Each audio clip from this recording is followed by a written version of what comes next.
বারাসত ৯ নম্বর ওয়ার্ডের উন্নয়নের ধারাকে অব্যাহত রেখে আজ ১০ নম্বর ওয়ার্ডের পৌর প্রতিনিধি দেবব্রত পালের ঐকান্তিক উদ্যোগে ১০ নম্বর ওয়ার্ডের ৭টি প্রবেশদ্বারের ভিত্তিপ্রস্তর স্থাপনের শুভ সূচনা হল।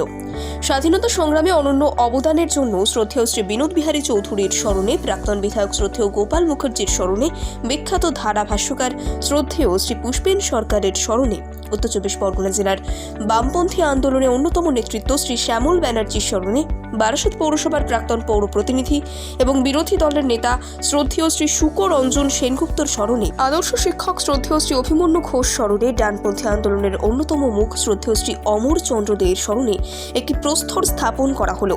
অনুষ্ঠানে উপস্থিত ছিলেন মাননীয় মন্ত্রী পার্থ ভৌমিক, বারাসত পৌরসভার প্রাক্তন পৌর প্রধান সুনীল মুখার্জি, বারাসত পৌরসভার পৌর প্রধান অশ্বিনী মুখার্জি। অনুষ্ঠানের বিশিষ্টজন এদের মধ্যে বক্তব্য রাখেন। অনুষ্ঠানে উপস্থিত ছিলেন মাননীয় মন্ত্রী পার্থ ভৌমিক, বারাসত পৌরসভার প্রাক্তন পৌর প্রধান সুনীল মুখার্জি, বারাসত পৌরসভার পৌর প্রধান অশ্বিনী মুখার্জি এবং অন্যান্য বিশিষ্টজনেরা। এদের মধ্যে বক্তব্য রাখেন শ্যামল ব্যানার্জির কন্যা সঞ্চারী ব্যানার্জি। তিনি বলেন, বামপন্থী আন্দোলনের নেতা ছিলেন তার বাবা। বামপন্থী নেতাকে যেভাবে তিনি সম্মান জানিয়েছেন বর্তমান কাউন্সিলর দেবব্রত পাল, তার জন্য তিনি তার কাছে খুবই কৃতজ্ঞ। প্রথম কথা হচ্ছে যে এই যে পাইনিয়ার স্কুলটা, সেই স্কুলটা কিন্তু খুব একদমই বাজে অবস্থায় হয়েছিল। আমার বাবা খুব আক্ষেপ করতেন যে এই স্কুলটা এরকম হয়ে গেলেন, এমনকি একদিন আক্ষেপ করে চোখের জল ফেলতে ফেলতে উনি বলছিলেন যে এই স্কুলটার কি শ্রাদ্ধের দিন অনুষ্ঠিত হবে। আজকে দেবব্রত বাবুর কাছে আমি চিরকৃতজ্ঞ যে উনি আমার বাবার আত্মার শান্তি দিয়েছেন। এই স্কুলটাকে নতুনভাবে উনি কিন্তু আবার তৈরি করছেন। আমি 25শে ডিসেম্বর যখন দেখলাম গত বছর যে বাচ্চাদেরকে নিয়ে উনি অনুষ্ঠান করছেন, তখন আমার আনন্দে চোখের জল আসছিল যে আজকে আমার বাবা এই দৃশ্যটা দেখতে পেলেন না, যেটা দেখতে পেলে বাবা প্রচণ্ড আনন্দ পেতেন আর কি। এছাড়া আরও তো অনেক উন্নতি উনি করেছেন, এই রাস্তাঘাট, এই পুকুর, হ্যাঁ, আর সর্বোপরি ব্যাপার, আগে এই পাইনিয়ার অঞ্চলটা দেখে মনে হতো যে খুব গম করছে, প্রচুর আলো, কিন্তু দোকানের আলোতেই কিন্তু রাস্তাঘাটগুলো চলছিল। কিন্তু উনি এই দোকানের আলো থাকা সত্ত্বেও কিন্তু যে আলোর ব্যবস্থা উনি করেছিলেন, তাতে মনে হচ্ছে যেন নতুন করে এখানে প্রাণ ফিরে এসেছেন। আমি দেবব্রত বাবুর কাছে সমস্ত দিক থেকে চিরকৃতজ্ঞ। আর সর্বোপরি ব্যাপার হচ্ছে যে আমার বাবার আত্মা ওনার কাছ থেকে যে সম্মানটা পেয়েছে, সেটা কিন্তু অনেকের কাছ থেকেই পাননি, যাদের কাছ থেকে হয়তো ওনার পাওয়া উচিত ছিল। উনি সেই সম্মানটা আমার বাবাকে দিয়েছে। আমি পাইনিয়ারবাসীর কাছে একটাই অনুরোধ করব যে পাইনিয়ারের মধ্যে যে ভারসাম্যটা ফিরে এসেছে, আপনারা কিন্তু দেখবেন সেই ভারসাম্যটা কিন্তু ফিরে আসছে। নিশ্চয়ই বুঝতে পারছেন যে আমি কি বলতে চাইছি। আমার কিন্তু এইটাই আপনাদের কাছে একান্ত অনুরোধ যে এই ভারসাম্যটা যেন নষ্ট না হয়, কোনো রকমের যেন ব্রেকআপ না হয়। এটাই কিন্তু আপনারা দেখবেন যে দেবব্রত বাবুর মতো মানুষের কিন্তু দরকার।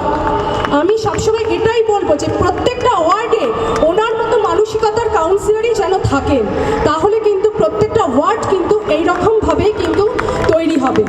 আমি সেই জন্য বারবার করে একটাই কথা পাইনিয়ারবাসীর কাছে বলছি, এটা যেন কখনো ব্রেকআপ না হয়, এই ভারসাম্যটা যেন চিরকাল বজায় থাকে।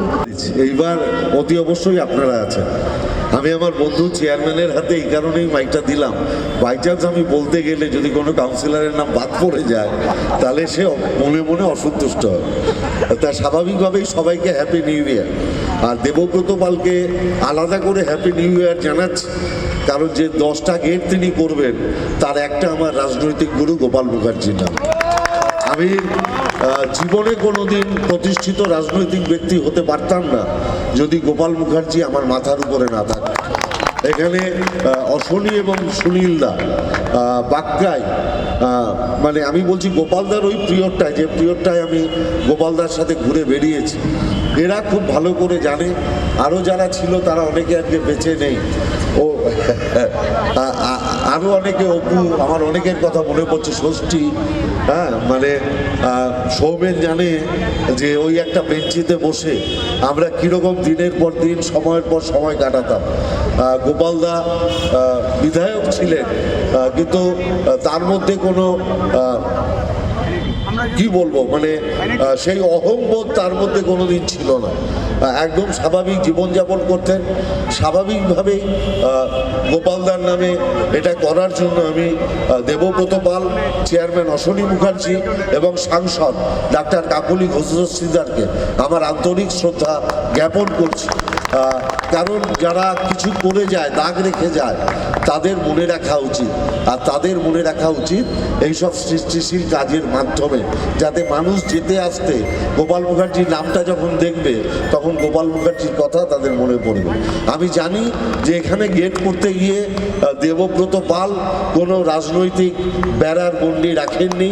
যারা এই এলাকায় মানুষের শ্রদ্ধা পেয়েছেন তাদের প্রত্যেকের নামে গেট হচ্ছে, তাতে কেউ বাদ নেই। সে যদি আমার বিরুদ্ধ রাজনৈতিক মতবাদের লোকও হয়, তার নামেও কিন্তু একটা গেট করা হচ্ছে। এটা অতি অবশ্যই দেবব্রত পাল, চেয়ারম্যান অশ্বনী মুখার্জি এবং সাংসদ ডাক্তার কাকলি ঘোষদারের কৃতজ্ঞ। আমি ওনাদের সবাইকে কৃতজ্ঞতা জানিয়ে আবার হ্যাপি নিউ ইয়ার বলে আপনাদের থেকে বিদায় নেব। আমাকে আরও অনেকগুলো জায়গায় যেতে হবে।